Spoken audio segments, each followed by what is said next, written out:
Welcome to Cultural Connections Lab. I'm your host, Kelly Forbes. We are here to talk with educational professionals around the world to impact and influence the education system as we focus on cultural connections and the education of multilingual, diverse students. We're excited to have you join us today, and we sincerely hope you enjoy the show.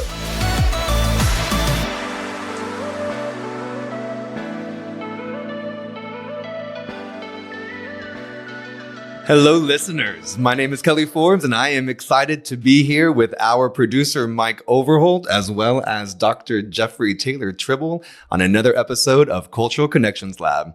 I am here with Mr. Dr. David Holbrook. He is a nationally renowned expert in the administration of EL programs.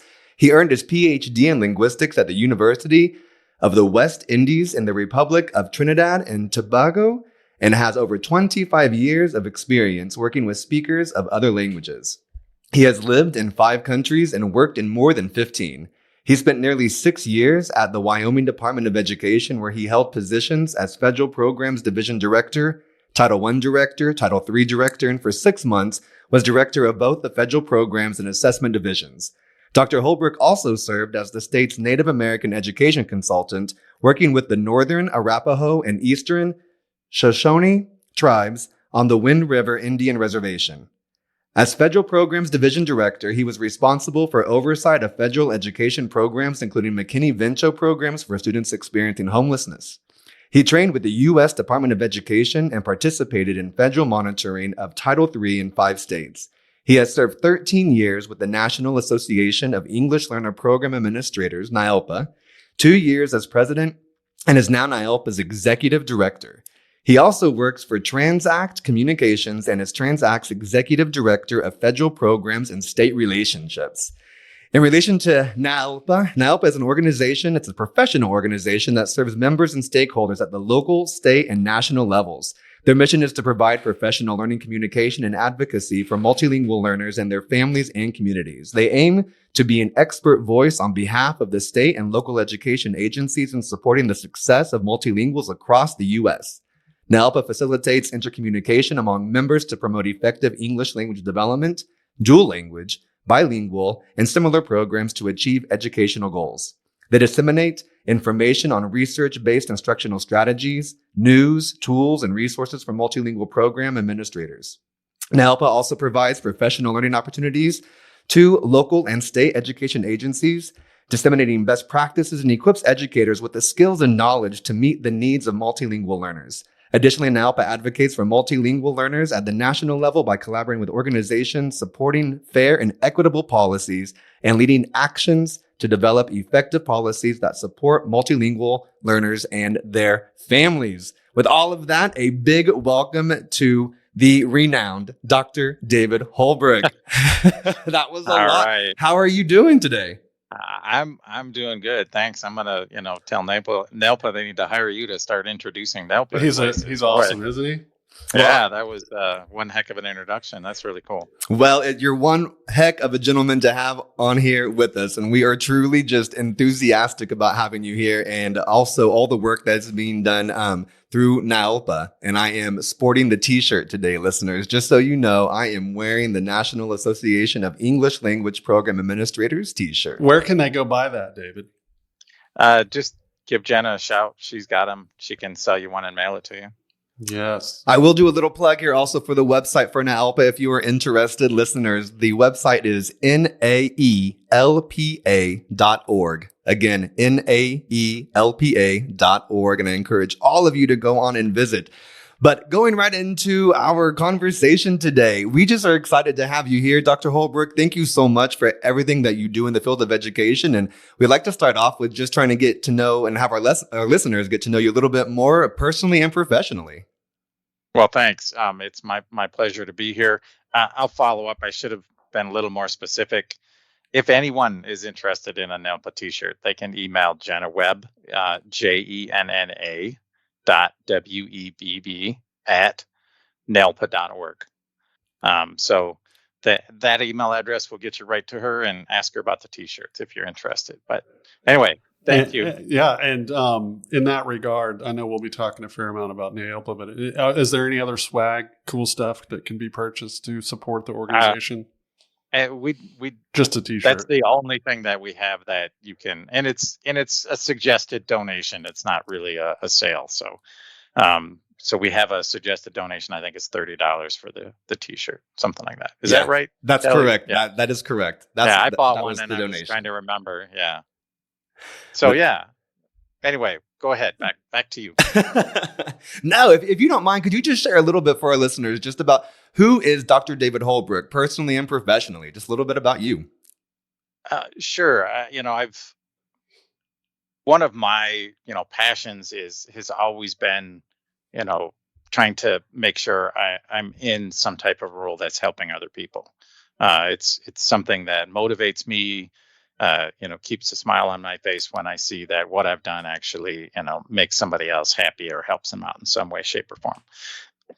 So that's sort of when it comes to everything I do, the internal motivation for me is along those lines. So I worked for 16 years overseas doing original linguistic research, trying to identify language groups that were ripe for language development. There's around 7,000 languages in the world, and about half of them, maybe a little more than half of them, actually have a developed writing system.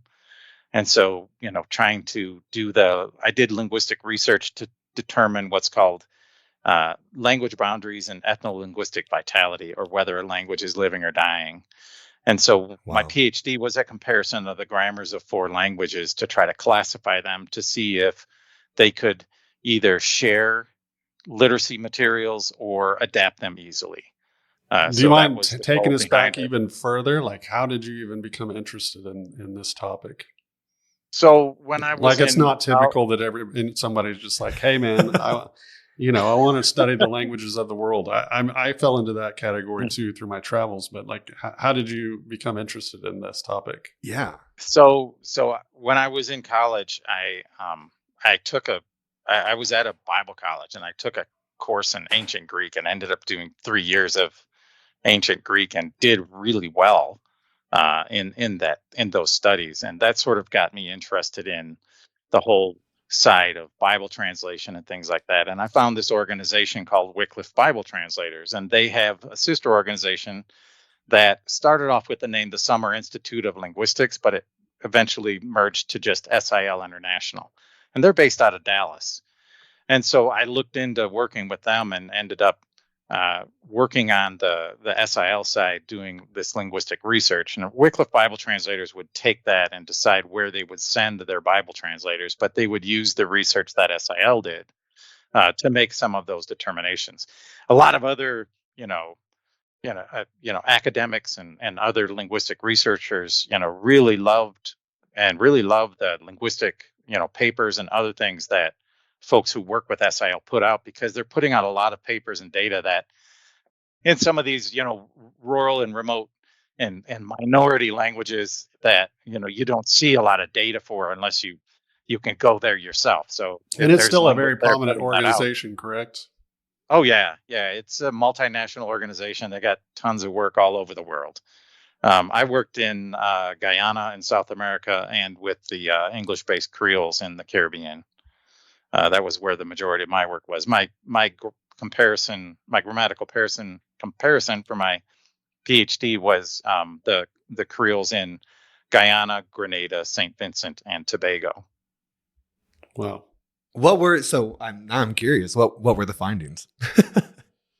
Well, The okay, elevator so speech version, right? No, it's a yeah, I'll try dissertation. not. Yeah, so Creole languages have what's called isolating morphosyntax. What basically that means is they don't use affixation. So, like in English, past tense is ed. In Creole, it's a word that comes before the verb rather than an affix after the verb. And so there's a different grammatical structure.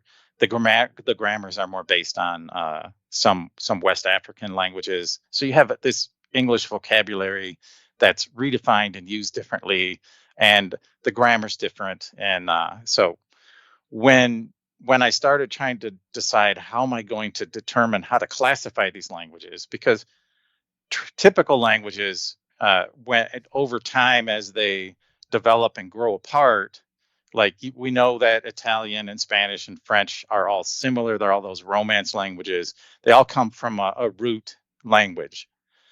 But with a Creole language, you have a dominant social group that ends up interacting with a subordinate social group, and you get this language that comes out of it that isn't really directly connected to either one of them, because you have the vocabulary borrowed from one and the grammar kind of superimposed from another. So how do you group those? Because there's no way to do it linguistically, genetically, in a sense. And so when I started looking at, because of that isolating morphosyntax, where you have separate words for the grammar, I started looking at the words used to mark the grammars of these languages.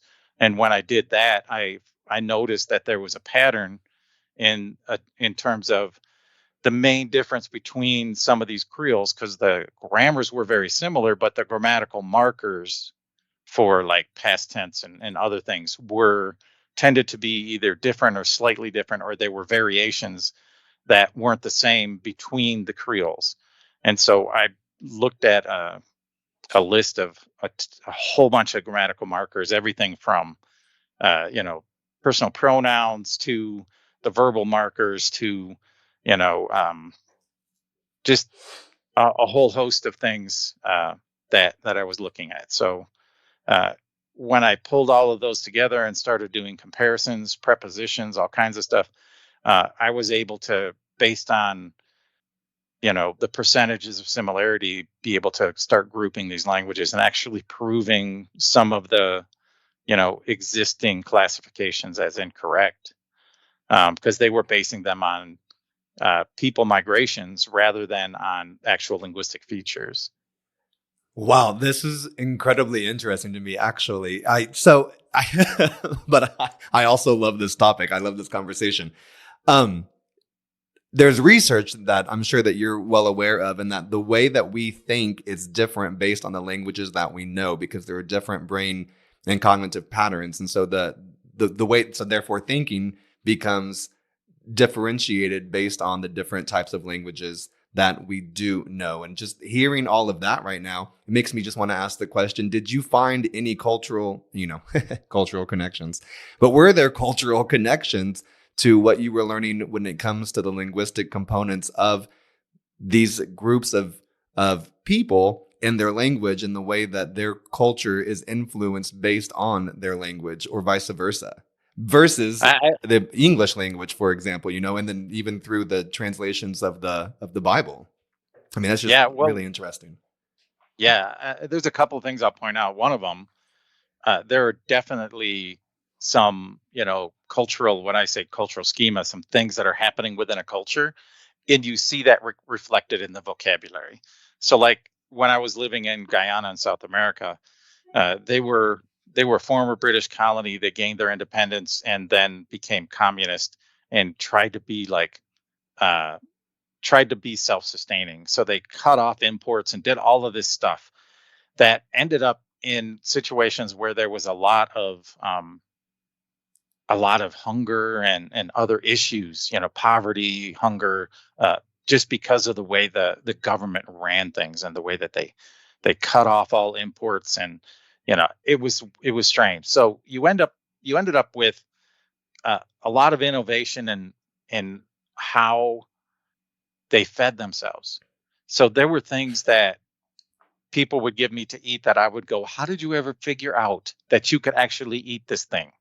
Yeah. Like there was this little bush that grew these yellow pods, and when the yellow pods were ready, they were ripe, and you crack them open, and there are these square black seeds that were covered with this white pulp, which was a little sweet. And they would like pop these open and put it in their mouth and spit out the seed and eat the pulp, because it was sweet and it was a source of food. So I always amazed me how they even figured out that was even edible and that it actually tasted decent.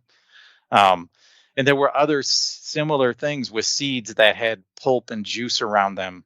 One of them they called guineps, and it was this seed pod that was a little smaller than a golf ball, and you'd crack open the green outside and pop this thing in your mouth and scrape off the pulp from the seed itself, which the seed itself was like a large boulder, like a marble boulder. But I mean, they ate this kind of stuff all the time, and so they had to be creative in the food they could get, and so when you start looking at the terminology that they have for, if someone is like a glutton or greedy for food or things like that, they had multiple terms that described people who wouldn't share food, who were gluttonous and greedy and all this kind of stuff. But it was like all of this different terminology just related to bad behaviors toward food. Wow, that is interesting. That's fascinating. Those are things that can't, I love these conversations because these are things that you can't Google Translate. No, you can't. No. ChatGPT won't tell it to you. No, but So when you go into a language group, you see those kinds of things. So go ahead. Sorry. No, what were you going to say?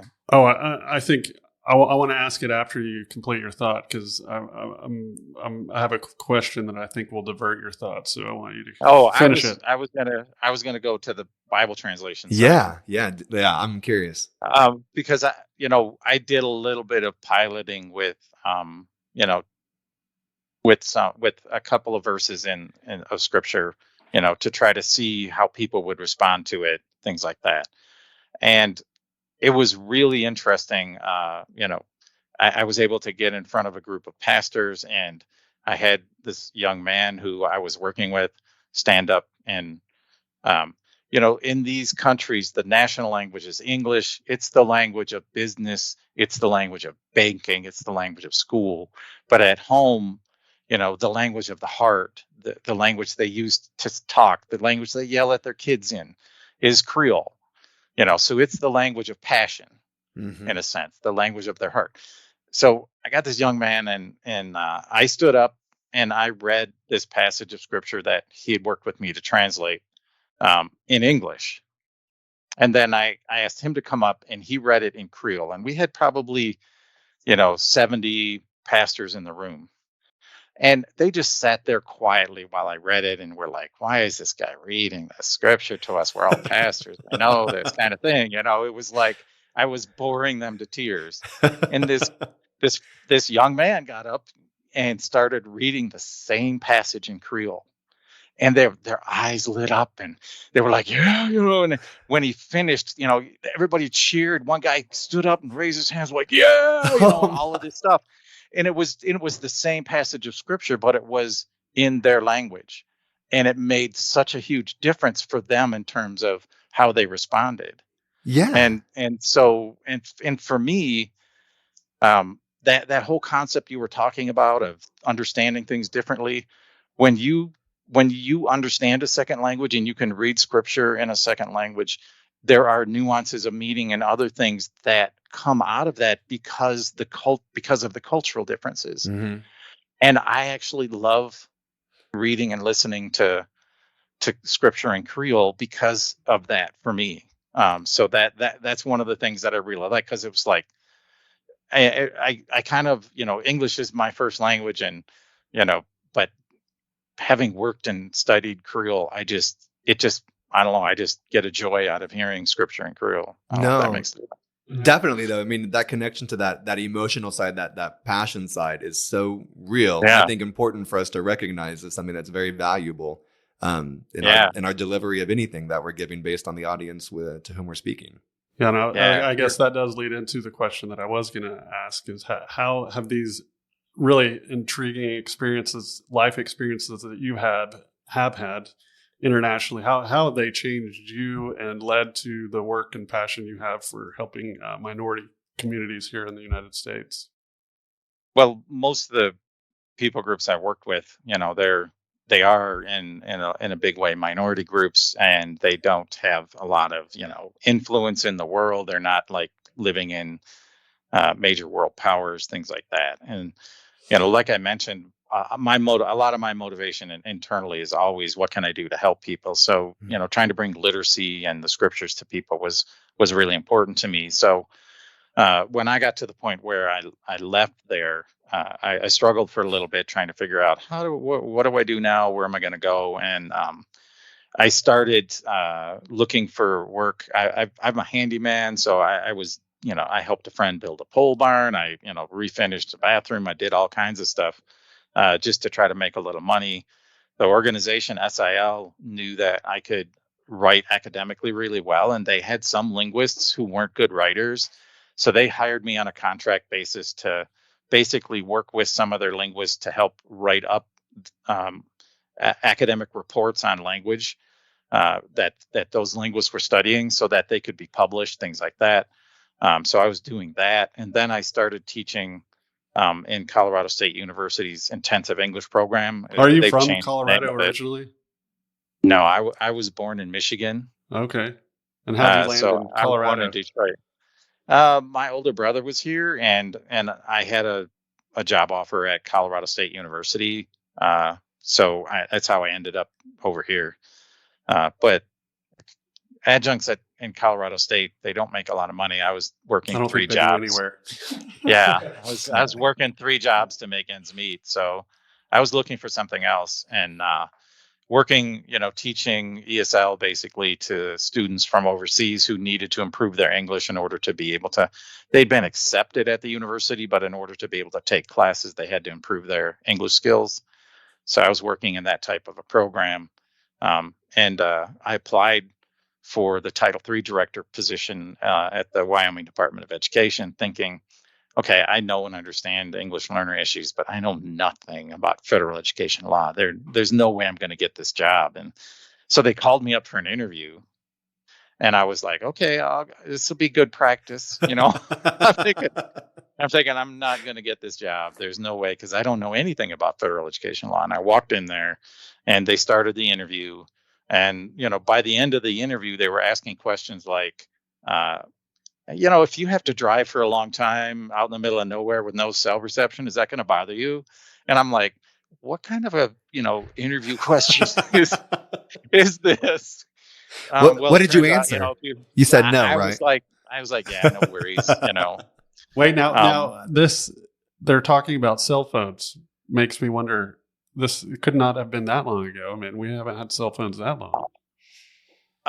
well, Or I guess, yeah, I mean, I didn't start working for Wyoming till like 2008. okay.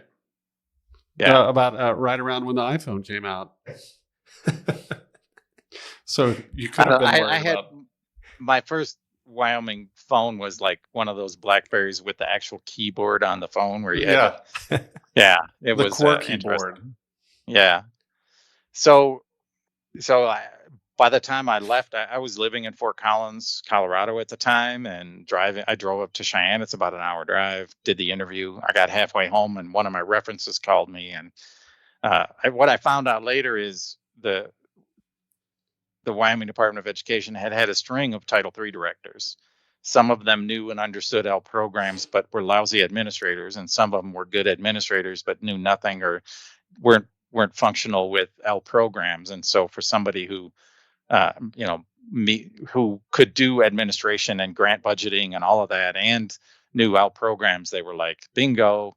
And so that's how I ended up getting hired there. And Well, you're a quick study because you know federal programs policy better than anybody I know personally. So picked it up quick. Well, I mean, I was able to, spend the time in Title III pretty quickly, and then we had our Title I director leave, and so I had to learn Title I because they moved me to that position, and then the Federal Programs Division director left, and they asked me to move up into that position. So then I had to cover all federal programs, and when I moved to Transact and they changed the law, I had to read the entire law to, because the product I work with there is parent notices. And so the parent notices that the law requires are helpful to implement the law are what I work with. And so I had to read the entire law and, try to figure out what notices are needed to help implement this, law. And when I did that, I started seeing the overlap between things like what are the L requirements in Title I versus what's outlined in Title III, and how are they working together, and what are the collaboration requirements? Because there's significant collaboration requirements that most people know nothing about in the law. And so I started like pulling things together and taking notes and putting, charts together of information, and was able to start to do presentations that talk about, hey, what are the requirements for serving English learners in Title One? Just Title One, but forget Title Three. What does Title One have to do? Mm-hmm. If you're a district that gets no Title Three funds, what do you have to do for English learners? Stuff like that, people's, don't know a lot about. And it's been helpful. Talk about, I do a presentation on collaboration requirements for Title One and Title Three with McKinney-Vento Homeless Assistance Act. So you've got, of the L population in the country, there's about 10% of our students are English learners. Mm-hmm. About 17%, maybe a little more, of the population of students experiencing homelessness is English learners. So it's close to double what we see in the general population. And I call English learners experiencing homelessness super at-risk students because of just the very nature of the barriers to education, but then the additional barriers if they're, having to worry about where they're sleeping and where their next meal is going to come from, and all of those types of things that students experiencing homelessness have to deal with. So, Well, hey, let me ask this. For any superintendent or any educational leader out there that's listening to this right now, what is some advice that you would want to give them of course, going to NAELPA's page, but what's one big takeaway or one big piece of advice that you would want to give them right now? Because I know for a fact across the country, but specifically here where we are located in Oklahoma, that we do have those exact students that are in that 10% and that 17%. And I know that we have educators that want to do the best that they can to help serve those students in every single aspect, but they also are not privy to this information as well. So what is one piece of advice that you could give them to help them on their journey in supporting all of their students? yeah, when it comes to like implementing federal funds, federal programs, one of the big things that I always encourage, L directors when I speak with them, but anyone, is when you're doing your planning of what are you going to do with these funds, include English learners in the upfront planning side of things. Mm. Because what we see happen most of the time is you get groups of people together, and oftentimes the L coordinator isn't even involved, and you get the Title I director and the superintendent, and they start planning out how are we going to use all of our federal money. Yes. And then they get down the road and they get this plan in place, and then they go, oh, we forgot about English learners, and they come back and try to retrofit things in, and that never works well. So I always say, if you're doing your planning and your budgeting, be looking at how you can serve English learners in the whole from the start, so that they're part of the planning to integrate into everything you do, rather than try to retrofit back in. There was a big change from NCOB to ESSA. Mm-hmm. And that big change is the requirements for accountability for English learners, for the standards and assessment for English learners, for the parent meetings and parent communications with English learners. Those requirements moved from Title III to Title I. Title III still has the required activities of providing professional learning and providing programs that help English learners attain English proficiency and acquire content knowledge. And under ESSA, there's a third parent, family, and community engagement required activity.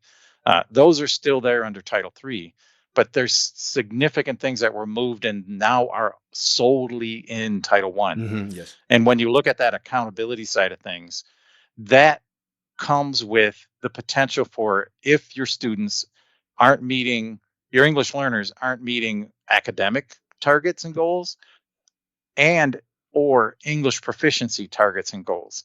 And it's the first that you have the capability of using school improvement funding, Yes. because there's a pot of money set aside for school improvements. School support and improvement is called in ESSA.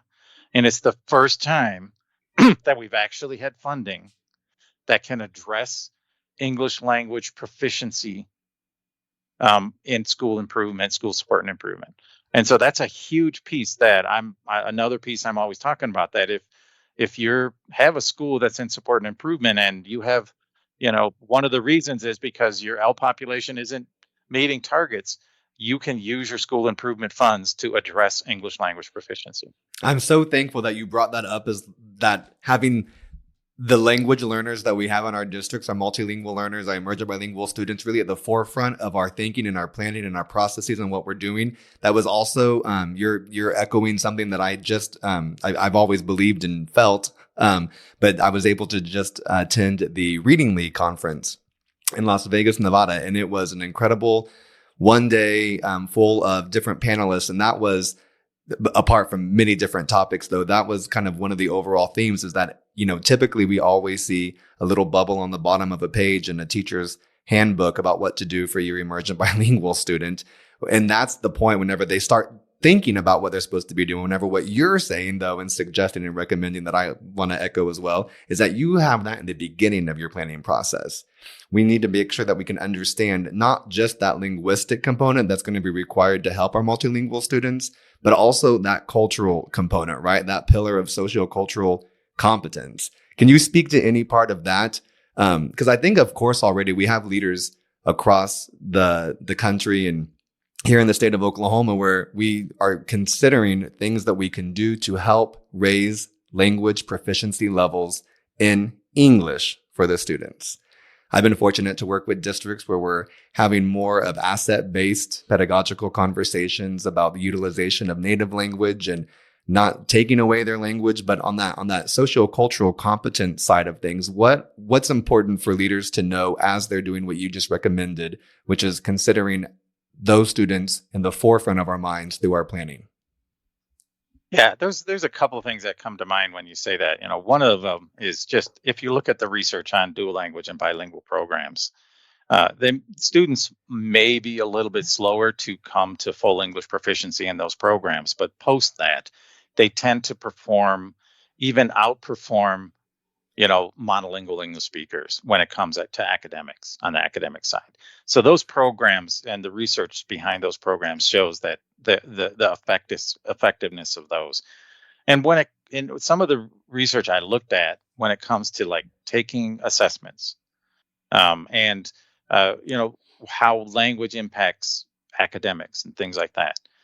There are a few things that are documented that actually have been proved to be beneficial for multilingual learners. One of those, like on assessments, extra time. Mm-hmm. Give them extra time because they don't process things in English as on an English test as fast as your monolingual English speaker might. And that goes back to the fact that if you're trying to bring a student to proficiency in English and ignoring their first language, then you're ignoring the language that they have the greatest ability to become literate in.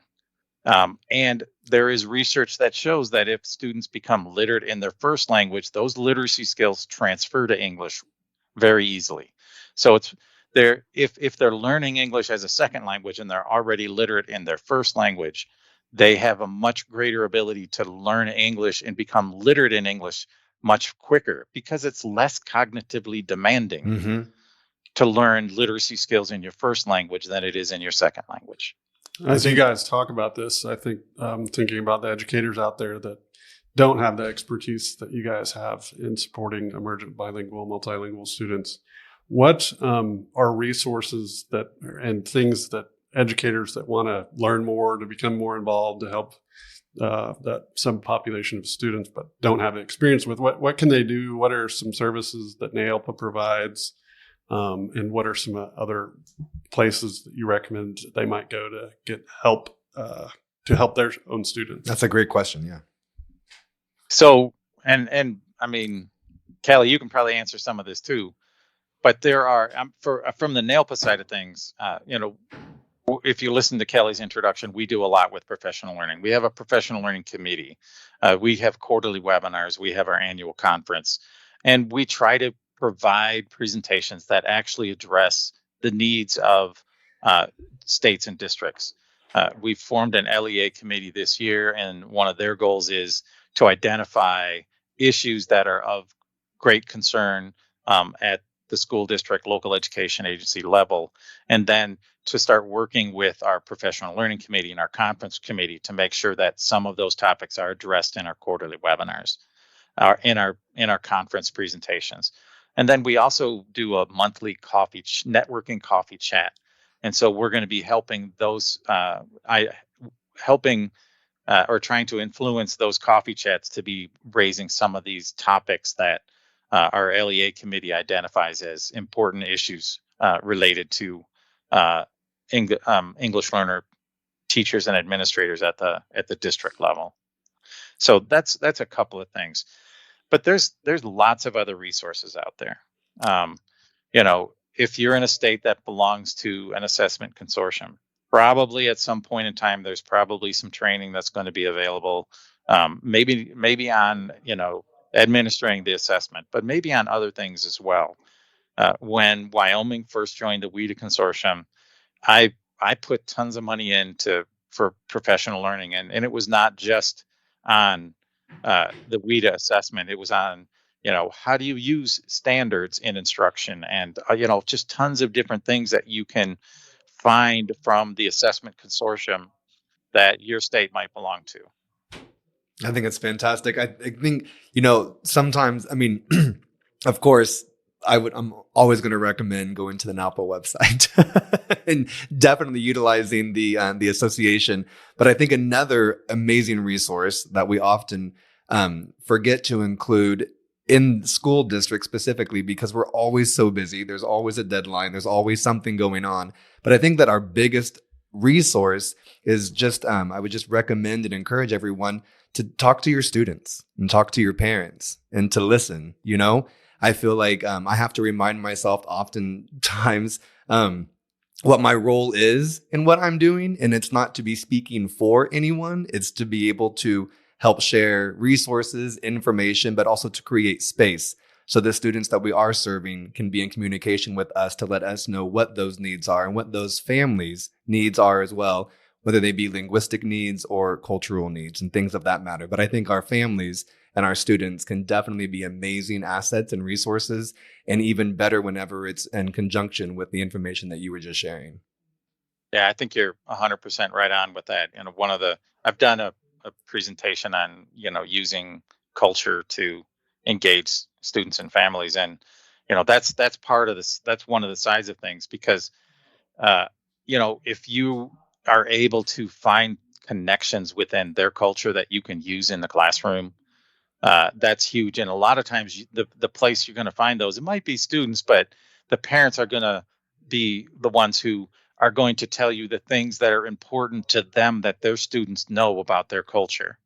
And so if you can get engaged with the parents and get them to share, even, if you can vet it appropriately, get them to come in and talk about, hey, in our culture at this time of year, we have this going on, and this is important to us for these reasons. Mm-hmm.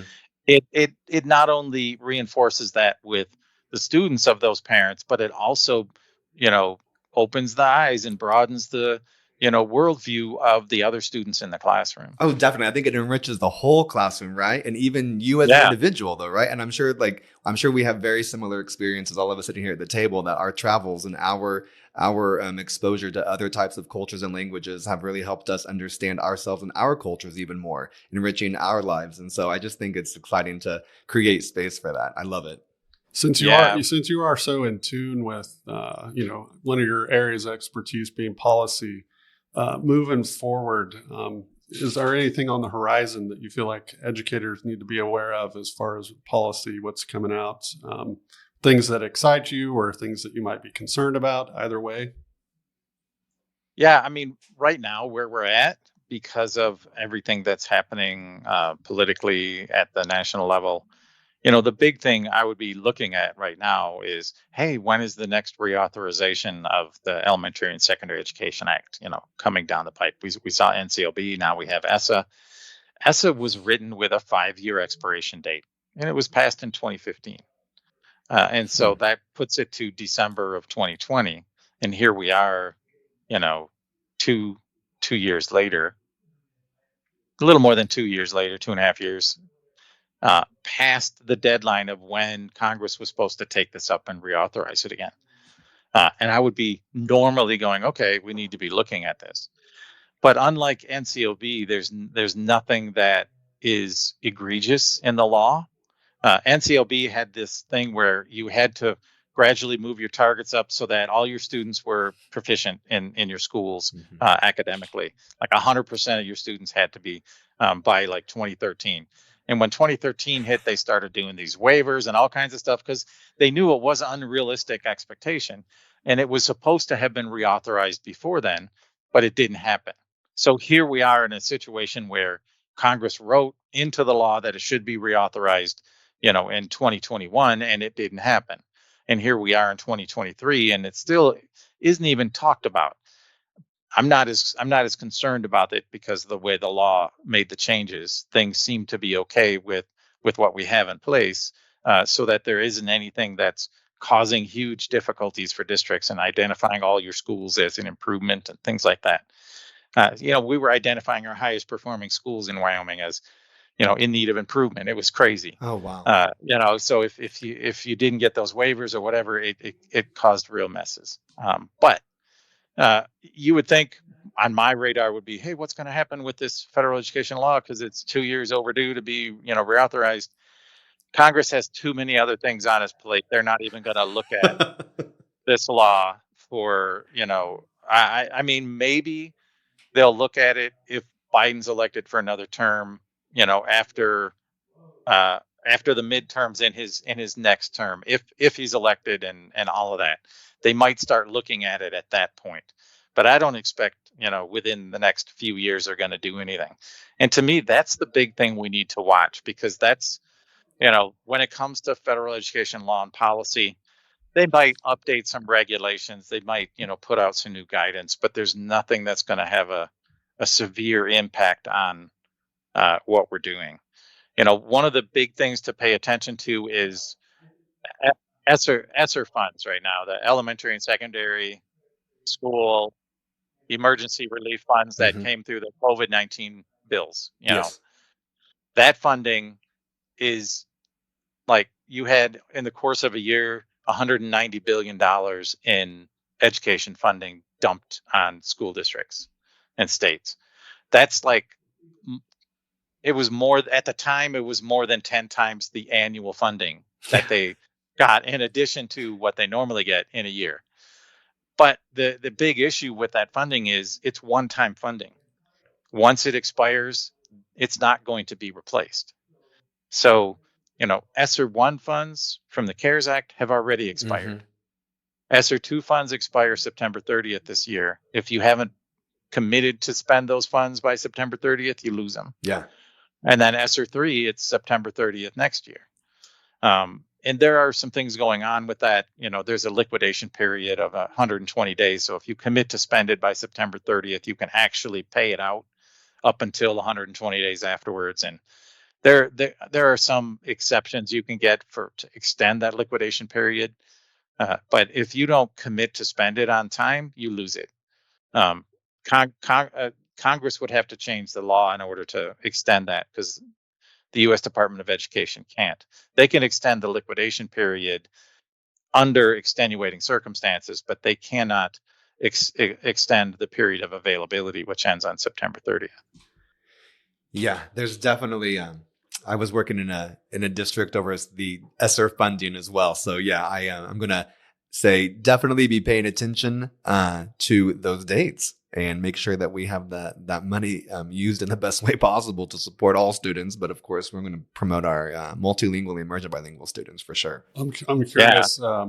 With we're all in support of the movement to change terminology for a group of students that we're working with to more asset-based language. And I'm curious if you're hearing on the federal end, like, there's a talk, depending on what region you're in, we're starting to use multilingual learner, emergent bilingual, but it doesn't seem to be anybody's really decided on at a federal level what term we're going to use for this group of students. Do you anticipate that federally they'll change the name, or is it just going to kind of be up to the region to?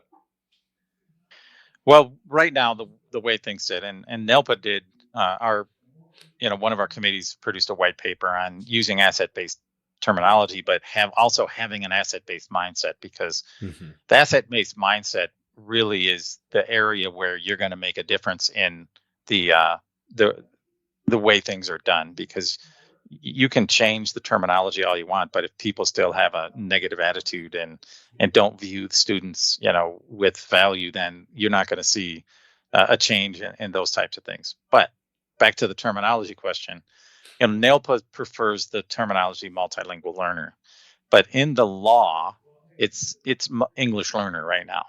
And so, and it used to be limited English proficient. So at some point they changed. Yeah, and it was, and it used to be English language learner too, but not in the law. They went right from limited English proficient to English learner. The field was using English language learner, and then there were some people who were like, "Well, isn't language redundant here?" Right.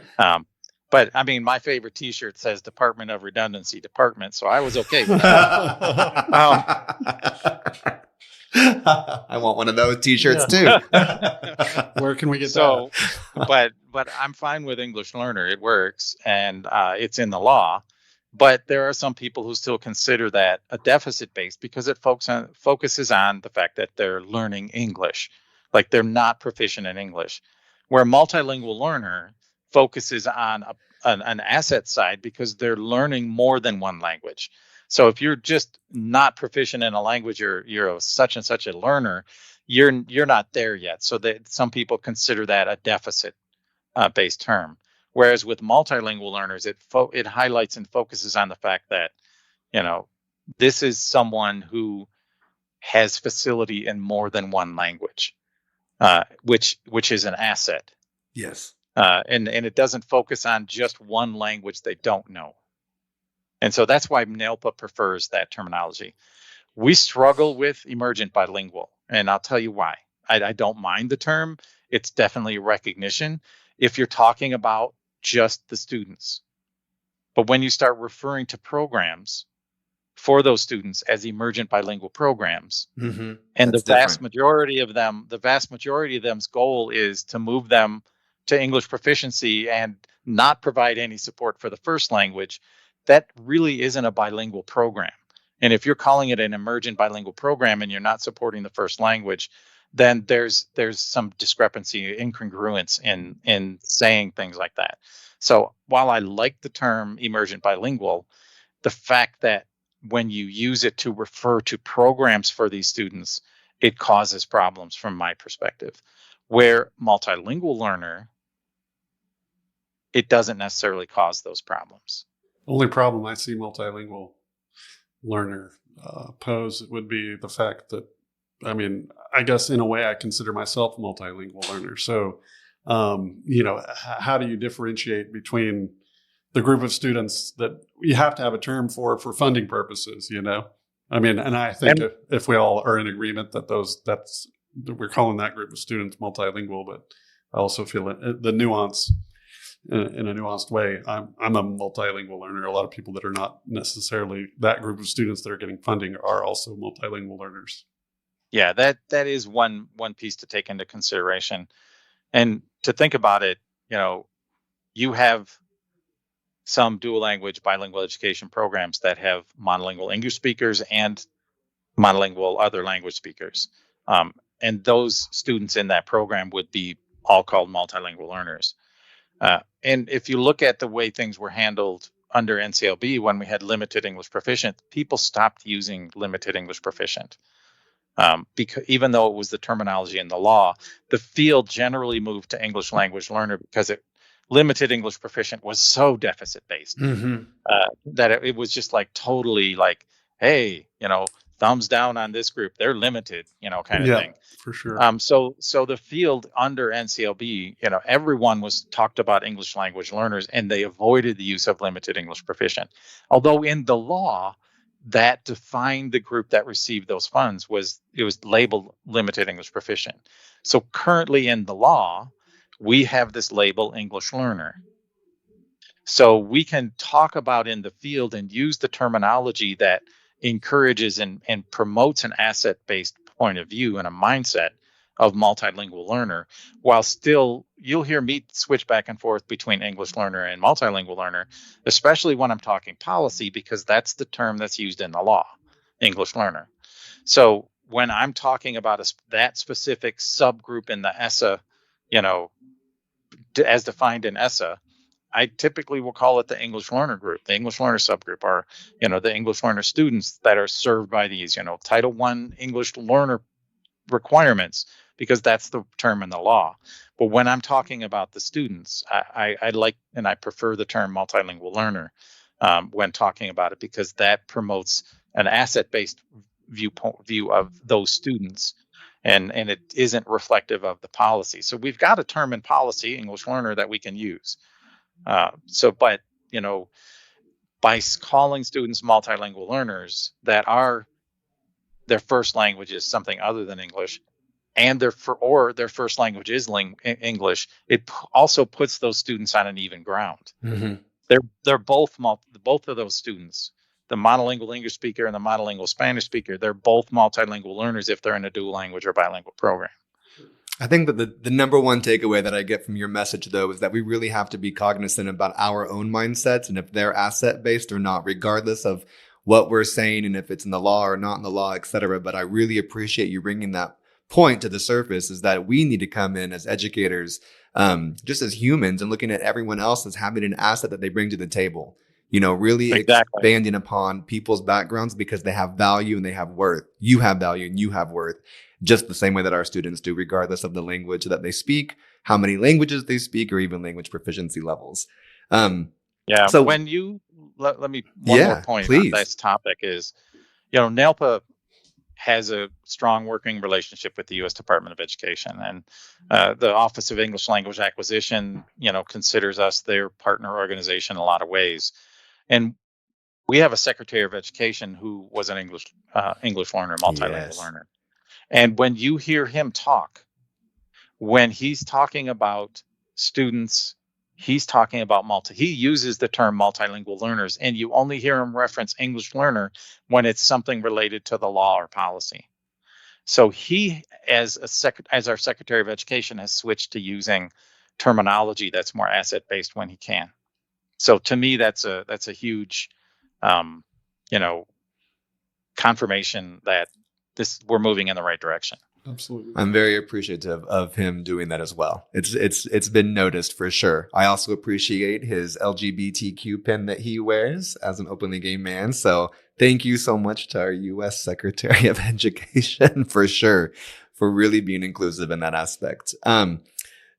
With all of this, I really want to make sure to ask this one question, but what, as we're coming to a close here, what advice do you have for listeners who are interested in fostering cultural connections in their communities, in their schools, and what can they do to take action? What can they really just do to jump in and to make a difference?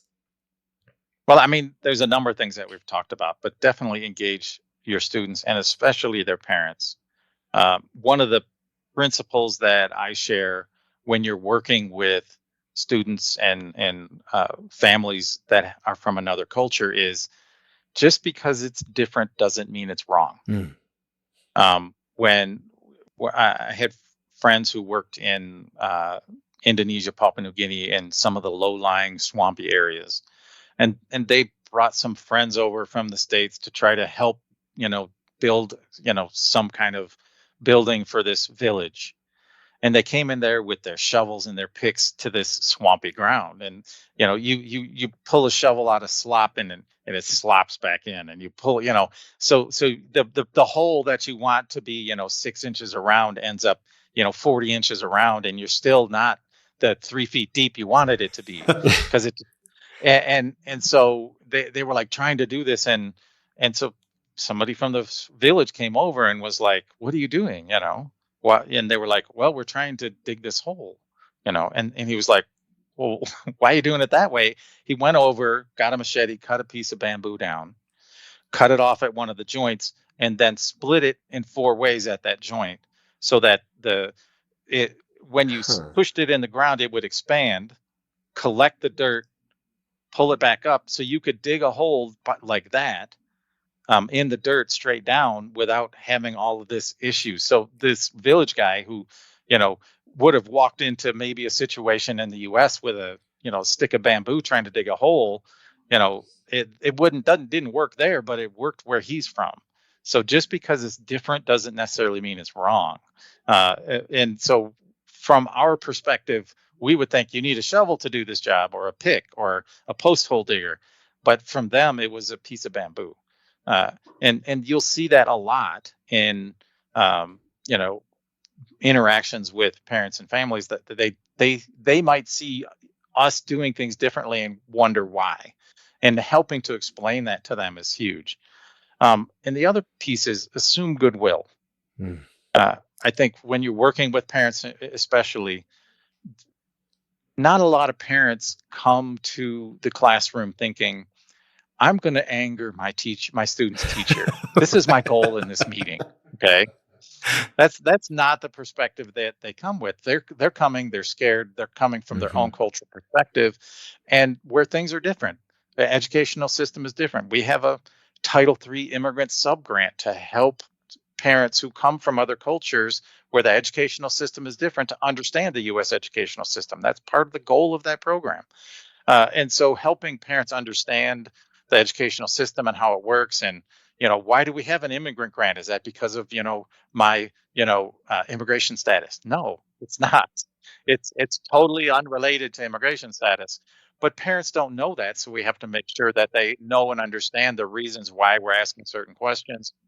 So making sure that you have a really good connection with your parents, so that they can know and understand exactly what you're talking about, is really important.